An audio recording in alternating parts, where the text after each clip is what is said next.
భారతీయ సనాతన సాంప్రదాయంలో జంతువులను పూజించడం అనాదిగా వస్తున్న ఆచారం. సృష్టిలోని ప్రతి జీవిలోనూ ఈశ్వరుడు ఉన్నాడని విశ్వసించడమే దీనికి ప్రధాన కారణం.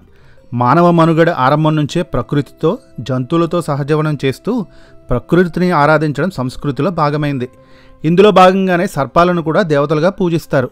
వేదాల్లో ప్రత్యక్షంగా నాగపూజ ప్రస్తావన లేకపోయినా సంహితాలు, బ్రాహ్మణాలలో ఆ నాగారాధన కనిపిస్తుంది.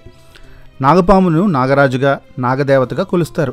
ముఖ్యంగా దీపావళి అమావాస్య తర్వాత వచ్చే కార్తీక శుద్ధ చవితి రోజున సర్పాలను పూజిస్తారు. ఈ పండుగనే నాగుల చవితి అని అంటారు. తెలుగు రాష్ట్రాల్లో ఈ పండుగకు అత్యంత ప్రాముఖ్యత ఉంది. ఈ ఏడాది నాగుల చవితి పండుగ అక్టోబర్ 25వ తేదీన శనివారం నాడు జరుపుకొనున్నారు.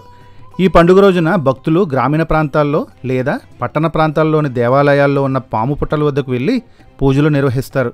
పుట్టలో పాలు పోయడం అనాదిగా వస్తున్న ఆచారం. పట్టణ, నగర ప్రాంతాల కంటే గ్రామీణ ప్రాంతాల్లో నాగుల చవితి సందడి ఎక్కువగా కనిపిస్తుంది. భక్తులు దృఢంగా విశ్వసించే విషయం ఏంటంటే, చవితి నాడు సర్పాలను మనస్ఫూర్తిగా పూజిస్తే సర్వరోగాలు నయమవుతాయి, వైవాహిక జీవితంలో దోషాలు తొలగిపోతాయి, గర్భదోషాలు నివారించబడి భక్తులు ఆరోగ్యవంతులుగా అవుతారని నమ్మకం. మన పురాణాలలో నాగుల చవితి గురించి అనేక కథలు ఉన్నాయి. దేశవ్యాప్తంగా అనేక దేవాలయాల్లో నాగేంద్రుని విగ్రహాలు ప్రతిష్ఠించబడి కనిపిస్తాయి. ఈ పవిత్రమైన కార్తీక శుద్ధ చవితి రోజున నాగేంద్రుడు శివునికి వాసుకిగా, శ్రీ మహావిష్ణువుకి శేషుడిగా తోడుగా ఉంటాడని భక్తులు విశ్వసిస్తారు. అందుకే ఈరోజు నాగేంద్రుడికి పూజలు చేసి నైవేద్యాలు సమర్పిస్తారు. ఈ విధంగా ఆరాధించడం ద్వారా భక్తులు సర్వరోగాలు పోగొట్టుకుని సౌభాగ్యవంతులవుతారని నమ్మకం. కుజదోషం, కాలసర్పదోషాలకు ఆదిదేవుడు సుబ్రహ్మణ్యేశ్వర స్వామి కాబట్టి నాగుపాము పుట్టకు పూజ చేయడం ద్వారా కలత్ర దోషాలు అంటే వైవాహిక జీవితంలోని దోషాలు తొలగిపోతాయని శాస్త్రాలు చెబుతున్నాయి.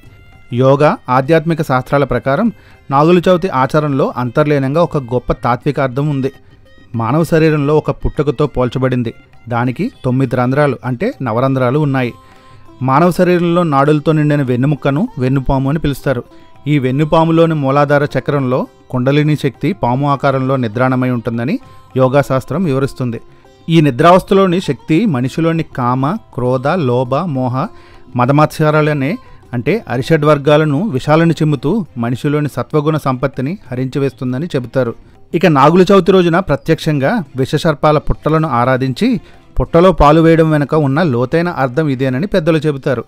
మానవునిలో నిద్రాణమై ఉన్న ఈ విషసర్పం అంటే అరిషడ్ వర్గాలు కూడా క్రమంగా శ్వేతతత్వాన్ని అంటే తెల్లని స్వచ్ఛమైన తత్వాన్ని పొందుతుందని, తద్వారా శ్రీహరికి తెల్లని శేషపాన్పుగా మారాలనే కోరికను వ్యక్తం చేస్తుందని చెబుతారు.